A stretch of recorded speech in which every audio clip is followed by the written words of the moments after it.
Maybe it's all just a fad.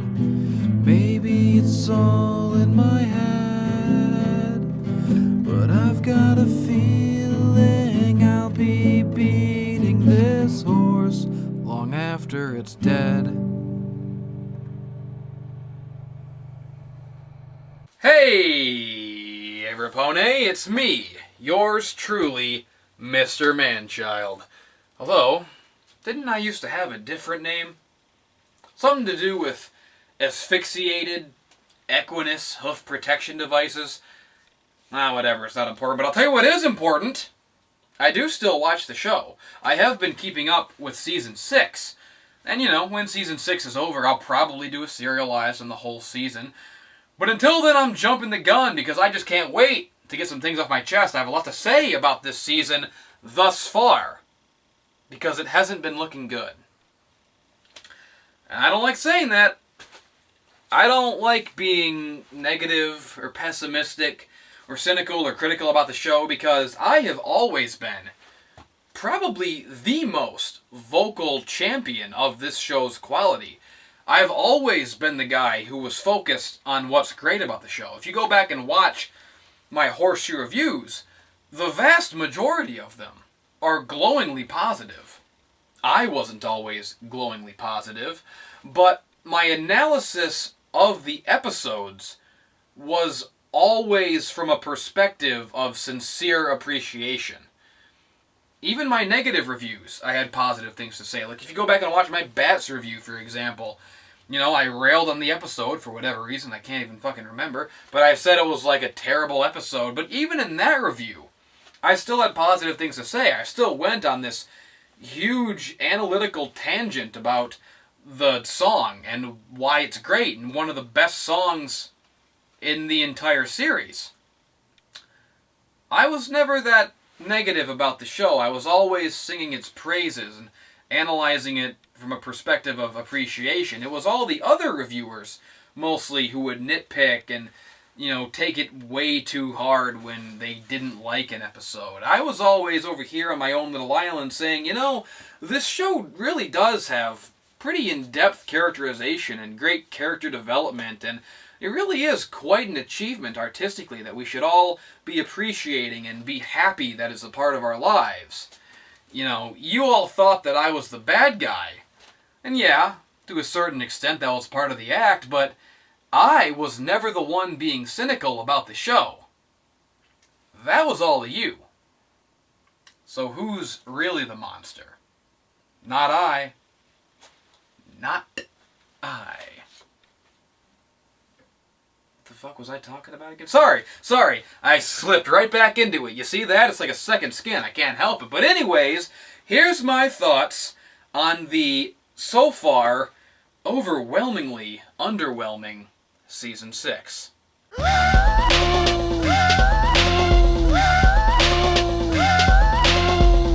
Oh, shit. Okay, it's been 3 days. 4 days? It's Thursday. It's been a while since I started filming this. I completely forgot that I was making this video about the pony show.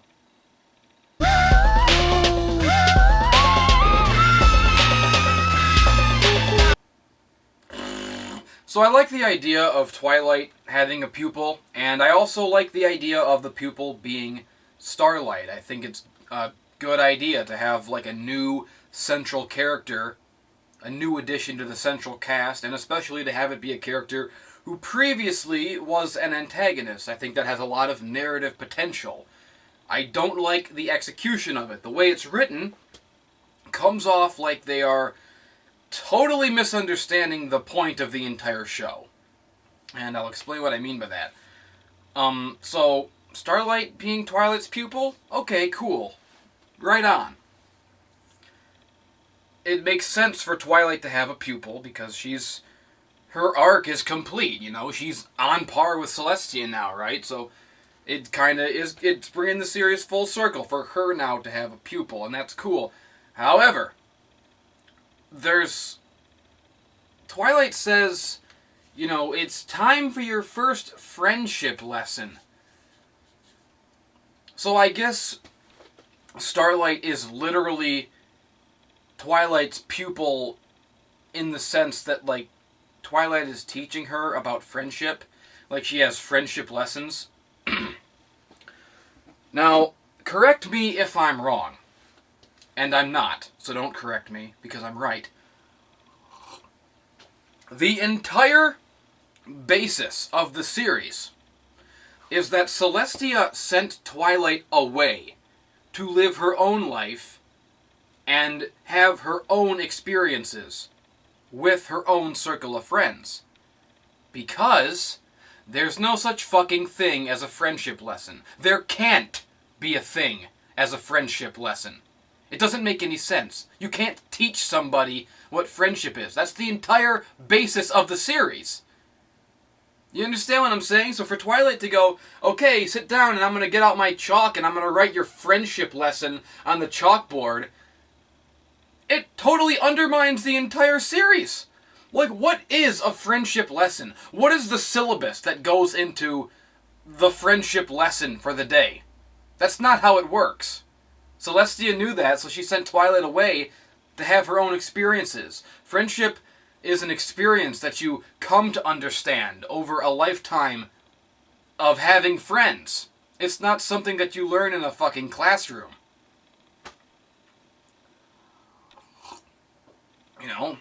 And that's real life. You learn that in real life. There's not a friendship course in high school or in college. It doesn't exist. Because that would be butt stupid. We live our whole lives and we keep learning about friendship and relationships. Until the day we die, we're always learning about it because it's a nebulous part of life. It's not a... So just that part in particular. I like the idea of her being Twilight's pupil in a sense, in a fashion. I think it makes sense for Twilight to have a pupil as part of her arc. I think it makes sense for the show to have this new gimmick going forward and this new character going forward. But the way they handled it is completely retarded when Twilight is going, okay, it's time for your first friendship lesson. I'm your fucking teacher, and I'm gonna open your textbooks to the chapter on friendship. What a piece of shit. I love tea! Also, the writing in this episode, like, in general, was kind of shit. It was very on the nose. All of the writing this season so far has been weirdly, uncomfortably on the nose. Like, way too blatant, not natural enough. For example, Starlight is going through this big thing of seeing her old friend because, oh, I was evil. Oh, I turned evil. How am I going to tell him that I turned evil and tried to destroy the whole world? Like, why can't anyone just have made a mistake? Why can't Starlight be, I thought I was doing the right thing, but I made a mistake, and I kind of screwed up. I kind of made some bad decisions. No, I turned evil. I became an evil villain. That is such, childish writing. It's so on the nose. You get what I'm saying? Let me phrase it another way. The way I phrased it before.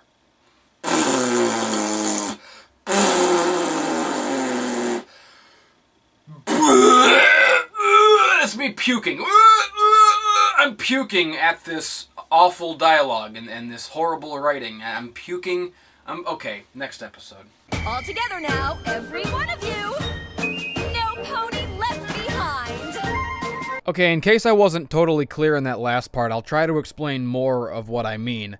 Starlight in this first episode doesn't seem like the same character as she was in Season 5. She seems like a totally new character, which begs the question, why even use Starlight at all if you're going to make her seem like a complete noob? Because Starlight is not a noob. She's just as old as Twilight. She's just as good at magic as Twilight. We saw that. She's completely competent. She has a personality of her own. But now suddenly, because she's Twilight's pupil, it's like she's another Spike. She acts totally oblivious to everything. She's like a child, like, I've been so evil. How do I become good? How can I be a good guy? Please, Twilight, teach me how to be good and not evil. And that part in particular really bothers me because she was never evil. She wasn't Tirek. She wasn't King Sombra. What she was an ideologue. Someone analogous to like an Anita Sarkeesian, I guess. Sort of a social justice crusader type of character. She was doing what she was doing, trying to make everyone the same, because she believed that that was the right thing. She believed that it would make life happier for people if they didn't have cutie marks.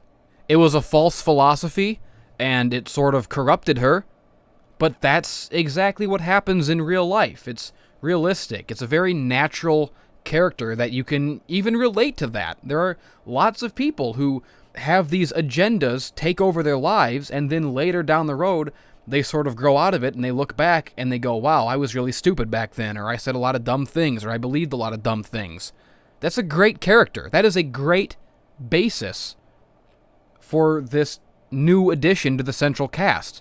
But when they just have her going, I was evil, I turned evil, it sort of undermines the entire character. It's lazy, cheap, childish characterization, and this show is better than that.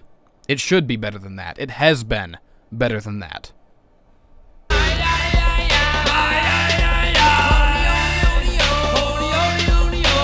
The Gift of the Maud. Now, this is the one where I started to get worried. Because this was bad. This was horrible. And I sort of have to clarify what I mean by that, because there are many different shapes and forms of horrible. And this was a new kind of horrible for the series. It was not horrible in the same way that insert your least favorite episode here is horrible. This episode was horrible in a much more subtle, insidious fashion. Normally, when you watch an episode of this show that you don't like for whatever reason, you can have your criticisms, whatever, even if you don't like an episode, it's still My Little Pony. It still has that spark, that soul, inherently, that made us love the series in the first place. Even an episode like Slice of Life, which was a fucking train wreck, it was at least an interesting train wreck, and you could sort of understand how it got made. You could understand M.A. Larson's intent, where he came from when he was writing it, what he was trying to do. You might not agree with that intent, I don't agree with that intent, but you could understand what he was going for, and that sort of makes it more palatable, and it's still, you know, it's My Little Pony, whatever, it's one episode. It doesn't really bode badly for the series, but this episode, The Gift of the Maud, this was uninspired as fuck. Like, the most uninspired the series has ever been. Every single element of this episode was something borrowed from an older episode. It was Maud. It was Manhattan.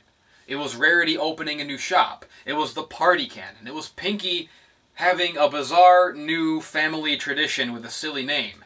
It's all elements and plot lines from earlier episodes that they just took and repurposed and mashed together into a weak stew. Because I guess they just couldn't think of anything new. They had zero original ideas. The well is already run dry. They're already tapped. 6 seasons in only, and they're already tapped. I don't even know where to start. There's so many. The party cannon.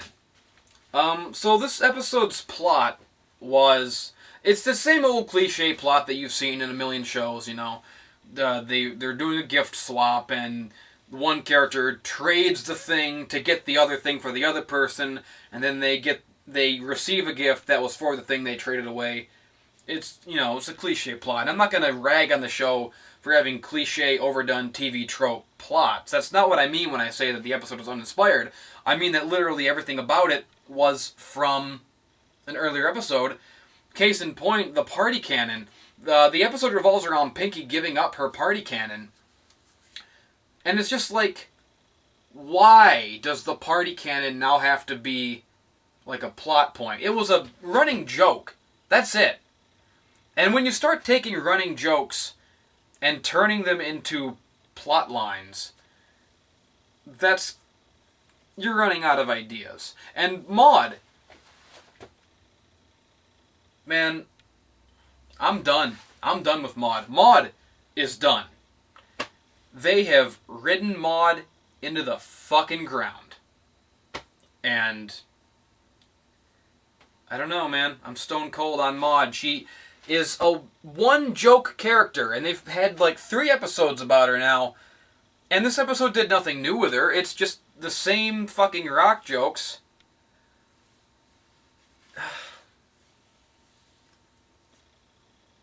Also, the dialogue seemed so on point, almost to the point of self-parody. Like, there are parts where Rarity says, like, Rarity will say things like, in this episode, Maude, you like rocks, so here we are in a diamond store. Or there was one scene where she goes, but you're Pinkie Pie. You're supposed to act like this and say these things. And it just feels like fan fiction. It feels forced. And there was one part that really stuck in my craw. Pinky says to Maude, I love you 5 ever. That's more than forever. And you know what that came off like to me? You know what that felt like to me? It felt like they know that the brony fan base likes to make memes out of silly lines, and they were deliberately trying to create a new meme with that line.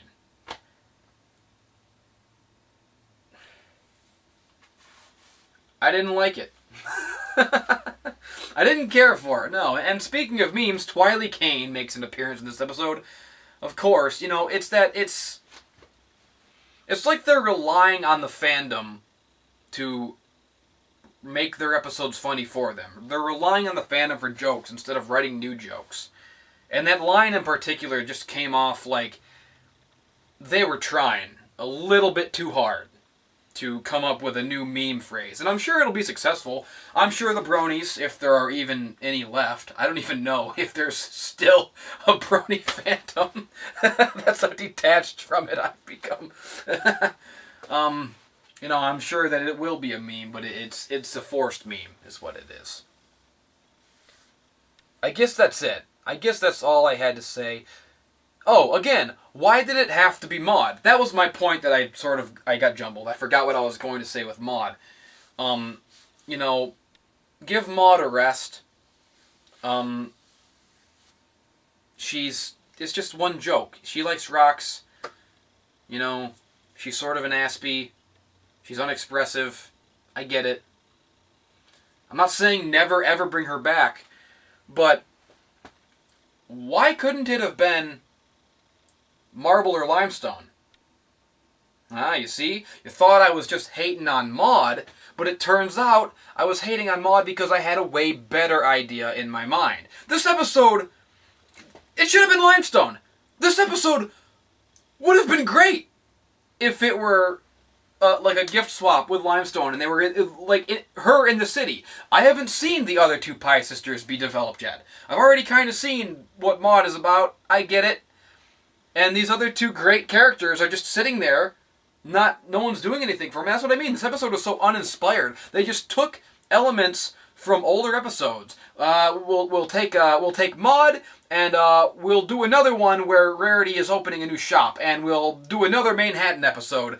And the party cannon is a thing. We'll make that a plot line somehow. Pinkie Pie has family traditions, and we'll make up another. She'll say a thing. She'll say a funny thing, and I don't know. Limestone would have been a funny episode, but that would have been an original idea. That would have been a new idea, not relying on something they've already done. So.